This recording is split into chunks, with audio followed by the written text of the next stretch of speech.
පාර්ලිමේන්තු මන්ත්‍රීවරුන්ගේ විශ්‍රාම වැටුප් අහෝසි කිරීමේ කෙටුම්පත් පනත වැඩි ඡන්ද 152කින් සම්මත වුණා. විරුද්ධව ඡන්ද දෙකක් දුන්නා. 71 දෙනෙක් ඡන්ද දෙන්න ආවේ නැහැ. ඒ 71ම විපක්ෂය නියෝජනය කරන අය. ඔවුන්ගේ තර්කය උනේ ඔවුන් පාර්ලිමේන්තුවේ දෝංකාර දුන්නේ මේක අහෝසි කරන්න එපා. මොකද මේකෙන් උගත් මිනිස්සු පාර්ලිමේන්තුවට එන්නේ නැහැ පෙන්ෂන් එක නැති කරොත්.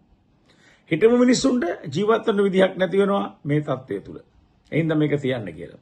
එහෙමනම් ඔවුන්ට තිබුණා මේක විවාදයට අරගෙන අවසානයේදී ඡන්දය පවත්වන අවස්ථාවේ ඡන්දෙ දෙන්න විරුද්ධව දුන්නේ නැහැ නැගිටලා ගියා. හැම පාරම කරන්නේ විපක්ෂය ඕකයි. හැබැයි මම මේ පාර්ලිමේන්තුවේ සම්මත වෙච්ච මේ පනත පිළිබඳව ඒ වගේම රුපියල් මිලියන 390ක් අවුරුද්දට ඉතුරු කරපු මේ දැවැන්ත ව්‍යායාමයේ පිළිබඳව ඒ පනත ඉදිරිපත් කරන්න කටයුතු කරපු අයට ඒකට පක්ෂව ඡන්දෙ දීපු අයට මගේ ගෞරවය පිරිනමනවා රෙස්පෙක්ට් කරනවා. මොකද හේතුව මේ ඇවිල්ලා ඉන්නේ රන්බණ්ඩගේ පුතා වගේ ගොවියන්ගේ දරුවෝ වැනි අඩු ආදායම්ලාභී මහ පොළවත් එක්ක සටන් කරලා ජීවත් වෙන ආර්ථික වශයෙන් අර්බුදකාරී තත්ත්වයන්ගේ ජීවත් වෙච්ච ඒ ඉගෙනගත්ත සෙට් එකක් නේද පාර්ලිමේන්තුවට ඇවිල්ලා තියෙන්නේ. ඒ ඇවිල්ලා ඉන්න මිනිස්සු ආර්ථික වශයෙන් දීපලක් ධනයක් භූතලයක් නැහැ. මහා දැවැන්ත සුඛභෝගී ජීවිත ගත කළේ නැහැ. අනුන්ගේ දේවල් සූරගෙන කෑවේ නැහැ. සූරගෙන කන්න ගියේ නැහැ. සූරගෙන කෑමේ ව්‍යාපෘතිවල නිර්මාතෘරුුණේ නැහැ. ඒගොල්ලන්ට ඕනුනේ මේ රට හදන පැහැදිලිම අපේක්ෂාව. ඒකයි වේදිකාවේ දුන්නේ පොරොන්දුව අපි බලයට આવොත් මේක අහෝසි කරනවා කියලා. ඒක බොරුවක් නෙවෙයි ඒක කළා. ඔවුන් එක ටික කියපු දේවල් කරනවා. දැන් මේ සමහර අය කියන්නේ ගොඩක් දේවල් කිව්වා ඒක පළවෙනි මාසෙම කරේ නැහැ කියලා. එහෙම නෙවෙයි මේ අවුරුදු 5කට බලය ගත්තේ. කරපු දේවල් ක්‍රමානුකූලව අවුරුදු 5 වෙනකොට කරයි. නිකන් ලොකු චෝදනාවක් දානවා ආණ්ඩුව බොරු කියනවා පච ගහනවා කියලා. පච කවුවේ විපක්ෂයේ වූ. කොච්චරනම් පච කවුවද මේ ආණ්ඩුව සම්බන්ධයෙන්. නමුත් ආණ්ඩුව කියව දේවල් බොහොම ලස්සනට ක්‍රමානුකූලව කරගෙන යනවා.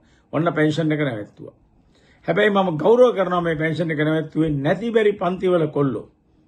තියෙනේ උන් ගන්න පෙන්ෂන් එක නවත්තලා ඒ සල්ලි රටේ සංවර්ධනය පිණිස රටේ සුපසාධනය පිණිස යොදා ගන්න අවශ්‍ය පියවර ගත්තා. මොකද මේ කොල්ලෝ දන්නවා ඒගොල්ලෝ විශ්‍රාම ගිය දවසට මේ පෙන්ෂන් එක ඒගොල්ලන්ට හම්බෙන්නේ නැහැ කියලා. ඒගොල්ලන්ගේ අනාගතය ඔය කියන විදිහට එහෙමනම් අඳුර වෙයි කියලා. නමුත් පෞද්ගලික ප්‍රතිලාභ භුක්ති විඳින්න නැතුව රට වෙනුවෙන් ආපු මිනිස්සු වශයෙන් අපි ඒ කරපු කැපකිරීමට හෘදයාංගම අපේ ස්තුතිය පුද කරනවා. වෙන්න ඕනේ ඕකයි. දැන් මෙහෙම සුපසාධන වරප්‍රසාද බිඳ වැඩෙනකොට ඒවා උල්ලංඝනය වෙනකොට අනිවාර්යයෙන්ම පාර්ලිමේන්තුවේ ඉදිරි වකවානු තුල එන්න පෙළ ගැහෙන්නේ කවුද? නුගත් මිනිස්සු නෙවෙයි. හොඳට ඉගෙනගත්ත තමන්ට ජීවත් වෙන්න යමක් තියෙන රටට ආදරය කරන්න කැමති මිනිස්සු තමයි පාර්ලිමේන්තුවට එන්න පෙළ ගැහෙන්නේ. හොරු, වංචාකාරයෝ, දූෂිතයෝ, අවභාවිතයෝ පගාගන්නේ උන් කෙලින්ම මේ ක්‍රමවේදයෙන් එළියට විසි වෙනවා. වෙන්න ඕනේ ඕකනේ. අද ඒක වෙමින් පවතිනවා. එහින්ද අපි ආණ්ඩුවටත් ඒ වගේම മന്ത്രിවරුන්ටත් පක්ෂ ඡන්දය දීපු රෙස්පෙක්ට් කරනවා කරපු වැඩේ හොඳයි. ඕක ඉතිහාසය රන්නකුරෙන් ලියවෙයි. දේශපාලනයේ බිස්නස් එකක් නෙවෙයි. දේශපාලනයේ ජොබ් එකක් නෙවෙයි. දේශපාලනය සමාජ සේවයක්. සමාජ සේවය කරන්න ඕන නම් ඒ කැපකිරීම කරලෙන්න ඕනේ. දැන් මිලියන 396ක් අවුරුද්දට ඉතුරු වෙනවා. ඔය මිලියන 390න් පුරුවන් ළමයින්ට උගන්වන්න ඒ සල්ලි වෙන් කරන්න. ජනතාවගේ අඩු ආදායම් ලාභින්ට සහන ආධාර දෙන්න වෙන් කරන්න පුළුවන්. යටිතල පහසුකම් ඉදි කරන්න වෙන් කරන්න පුළුවන්. සෞඛ්‍ය සේවයට වෙන් කරන්න පුළුවන්. ඒ සල්ලි වංචා වෙන්නේ හොරකම් වෙන්නේ නැහනේ. මොකද රජයකට ලොකු වියදම් ඇස්තමේන්තුවක් තියෙනවා නම් ඒක පියවන්න ආදායම් උපයන්න ඕනේ. රජයකට ආදායම් උපයන්න පුළුවන් මාර්ග දෙකක් තියෙනවා. ආදායම් වලින්ම සල්ලි පෙීම දෙක වියදම් කප්පාදු කරලා ඒවයින් ඒ සල්ලි ආදායම් බවට පෙරලා ගැනීම. අන්න දැන් අපිට මේ ආණ්ඩුව ආවයින් පස්සේ විශාල වශයෙන් ආදායම් මූලාශ්‍රත් වර්ධනය කරව බහලා ඇති. රේඩියෝ ඉතිහාසගත ආදායම් ලැබුණේ මේ ආණ්ඩුව ආවයින් පස්සේ. දේශීය ආදායම් දෙපාර්තමේන්තුවේ ඉතිහාසගත ආදායම් ලැබුණේ මේ ආණ්ඩුව ආවයින් පස්සේ. අනෙකුත් ආදායම් උපයන රාජ්‍ය අංශයේ මූලාශ්‍රවල ආදායම් අසීමිත ලෙස වර්ධනය වුණේ මේ ආණ්ඩුව ආවයින් පස්සේ. මොකද ඒවා හරි පාරේ හරි ට්‍රැක් එකේ ඇවිල්ලා මහ භාණ්ඩාගාරයට වැටුණා. හොර පාරවල් වල ගියේ ඒවයි දොරවල් වැහුවා. ඒ වගේම වියදම් මේ ආණ්ඩුව පුදුම විදිහට කපා හැරියා. മന്ത്രിවරුන්ගේ වරප්‍රසාද කපා හැරියා. පෙන්ෂන් එක අද කපලා හැරියා.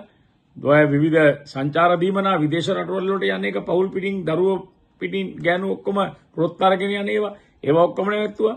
රාජ්‍ය ව්‍යවසායකත්වයන් කාර්යක්ෂම කළා. හොඳ කළමනාකරණයක් කළා. ඒවයි ලාභ වර්ධනය කරා.